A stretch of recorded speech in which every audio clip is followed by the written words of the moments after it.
Live from the Marvin Network, this is the BIS Podcast, where our goal is to update you on technology changes, local government updates, and to mix in a little bit of fun as well to help you and your team grow. I'm your host, Josh Green. Welcome in again, everyone, and we got something great in store for you today here on the podcast, as we'll be talking a little bit of interesting Texas history with a legend of our own in Sterling Harris. Sterling, how you doing today, sir? Well, I appreciate that, Josh. You know, I was fortunate to work for the General Land Office there in Austin, and I had all these great state agencies around me, like the Texas Historical Commission, and then next door to my building was also the Bob Bullock History Museum, and I got to watch that. You know, they were building it during the time I was there. You know, the structure and everything. So it took them a while, but they kept adding and adding more information all the time, and there are more things to see and displays. It was awesome. I tried to every time I had a chance to get over there, I'd love to walk through it and spend some time to see some of the new things they were putting in it. But one of the cool things that I really liked that they put together was what they called the Texas Story Project, and this was, basically telling Texas history, about different people, and, different things, and just very interesting. And today I'm really going to present just a story about Milton Holland. He was an enslaved Texan who earned the nation's highest military honor, and I was going to put this story together, and this is put together by Patrick Cohen. But anyway, it's pretty interesting. And again, folks, if you haven't guessed it yet, our topic today is interesting Texas history, and what better way to talk about it than with Sterling again. And last time Sterling was on, he talked about the Texas Historical Commission and went into that. But again, he's got a really great story about Milton Holland that he's going to mention today on the podcast, folks. He's also going to talk about the Bob Bullock Museum. But Sterling, since you're the man that knows it, I'm going to turn it over to you, sir. Okay, you bet. All right, I'm going to talk about Milton Murray Holland. He was born an enslaved person, was owned by his father. Actually, Milton Murray Holland became the first Black Texan to win the Medal of Honor and became prestigious as a businessman and government employee. That his name was earned mention in a short list with the likes of Frederick Douglass. Milton Holland was born in Austin, Texas on August 1st, 1844, to Bird Holland, his father. He was an enslaver, and his mother was Matilda Unk, his mother, an enslaved woman owned by the father. Bird Holland was born in Texas, and Matilda Unk was born in Kentucky. Bird Holland ranked as a prestigious Texan. He was unanimously selected as Assistant Secretary of State in Texas in August 12, 1850, by the Texas Senate.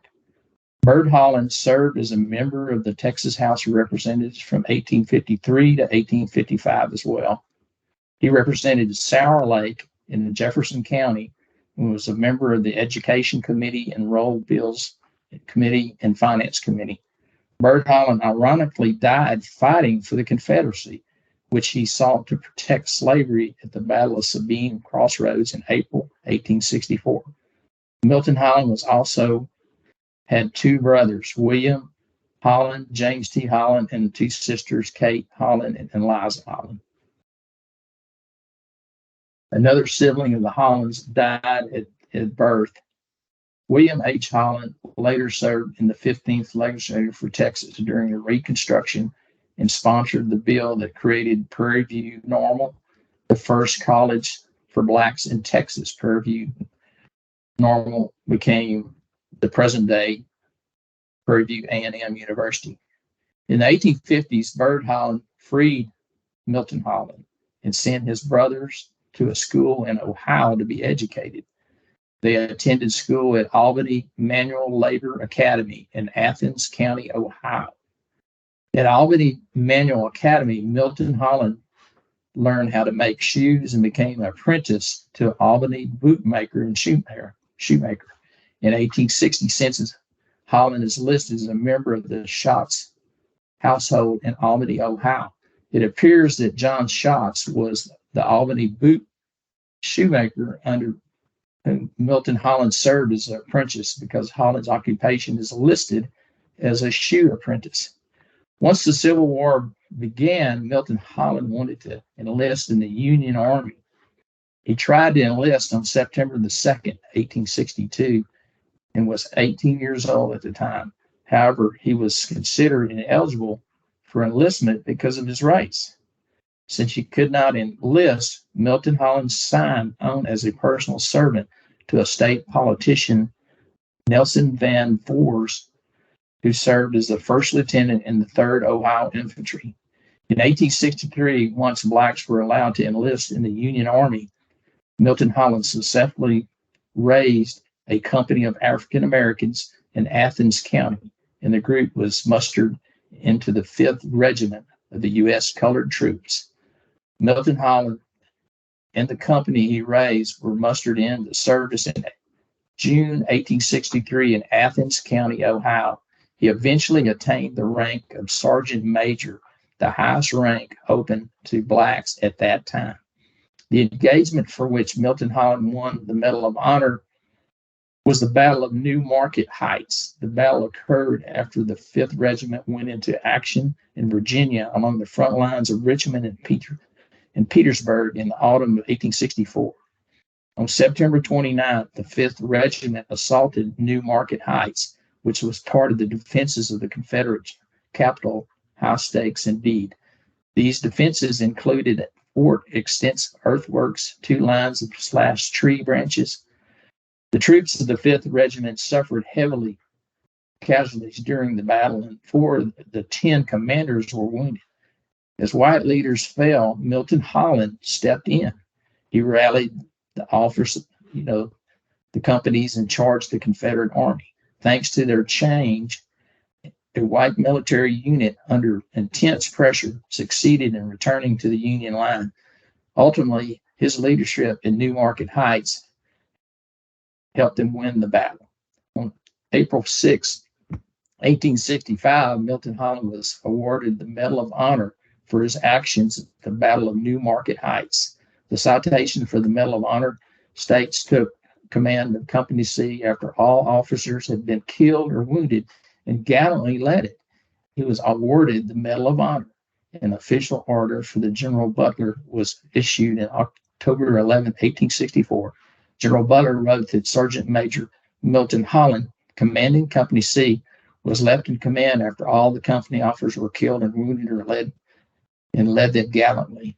He affirmed that the commanding general would cause a special medal to be struck to honor Milton Holland, but because he joined the Union Army in Ohio, Texas born and reared Milton Holland appears on the Medal of Honor recipients in Ohio's Civil War list.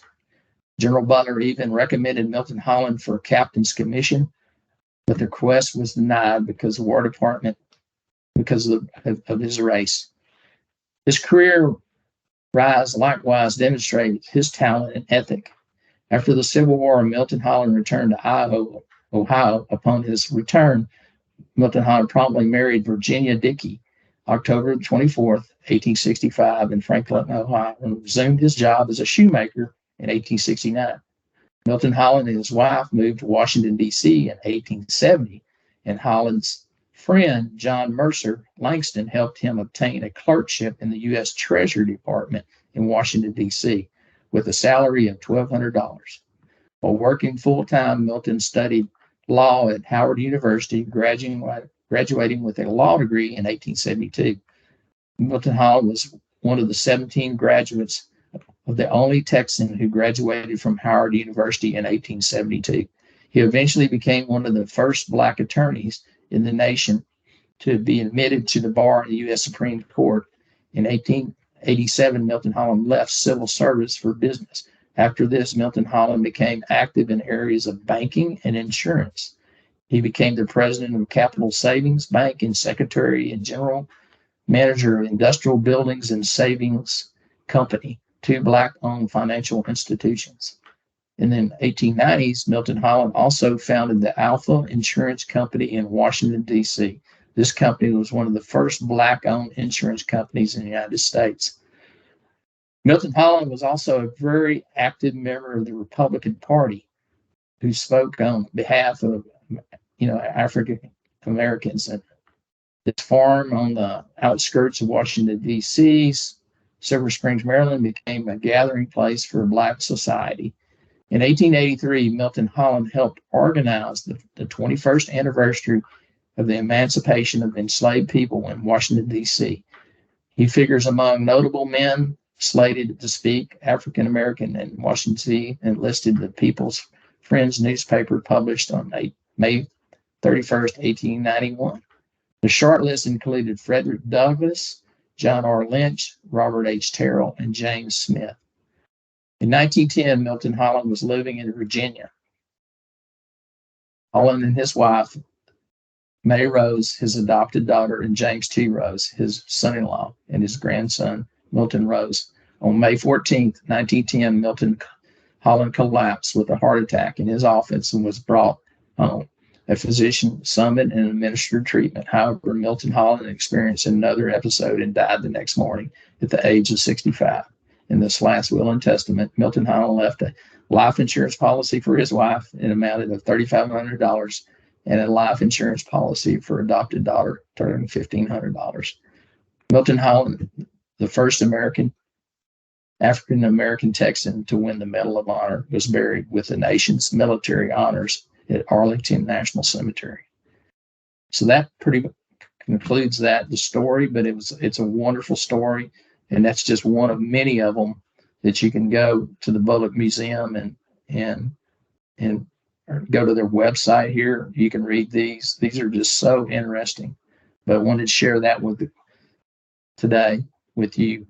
No problem at all, Sterling. I mean, that is an incredible story. And before I let you go, again, you talked about the Bob Bullock Museum. How can people, they want to research it or research the Bob Bullock Museum? What do they have to do to go and find that? Well, the Bob Bullock Museum is located at 1700 North Congress Avenue. It's just, north of the Capitol on the north side. There's parking there. You can go in, to the museum, pay a fee. I don't know exactly what the fees are now to get in, but it pretty much starts out, really early Texas history, all the way back to the Spanish, La Salle, just the discovery of Texas. So it goes all the way through, into present day. But I think the website is a great place to go, and it's just, it's easy to find, on the website. Just this particular story, the story of Texas, is just www.thestoryoftexas.com. But anyway, this is where you can look, view different stories that people have put together, for past Texans. It's a lot of fun. I guarantee you can spend a day at least or more at the Bob Bullock Museum, just walking through and reading and seeing things there. So it's a wonderful thing to go experience. That it is, Sterling. Again, thank you so much, sir, for sharing that story with us today. Again, folks, check out the Bob Bullock Museum there in Austin. The story of Milton Holland, but also other stories of the great state of Texas as well, and the people who came from this great state. Sterling, again, thank you, sir, for joining us on the BIS podcast today, sharing more interesting Texas history. Again, we thank you, sir. And you've been listening to another edition of the BIS podcast, broadcasting live on the Marvin Network. We have had the pleasure of hearing interesting Texas history with Sterling Harris. Sterling, thank you so much, sir. Again, thank you all for joining us today, and until next time, so long and goodbye.